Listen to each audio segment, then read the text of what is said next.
Ang mabuting balita ng Panginoon, ayon kay San Mateo.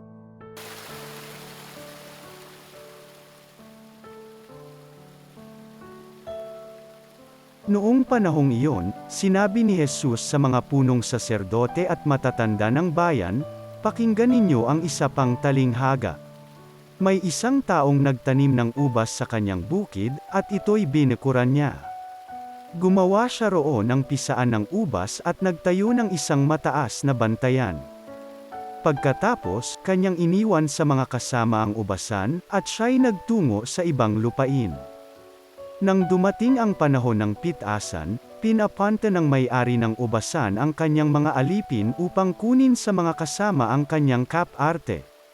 Ngunit sinunggaban ng mga kasama ang mga alipin, binugbog nila ang isa, pinatay ang ikalawa, at binato naman ang ikatlo.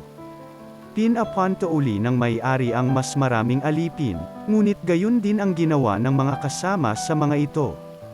Sa kahuli-hulahay pinapanta niya ang kanyang anak na lalaki. Igagalang nila ang aking anak, wika niya sa sarili. Ngunit nang makita ng mga kasama ang anak, sila'y nag-usap-usap, ito ang tagapagmana. Hali kayo, patayin natin nang mapasa atin ang kanyang mamanahin. Kaya't siya'y sinunggaban nila, inilabas sa ubasan at pinatay. Pagbalik ng may-ari ng ubasan, ano kaya ang gagawin niya sa mga kasamang iyon?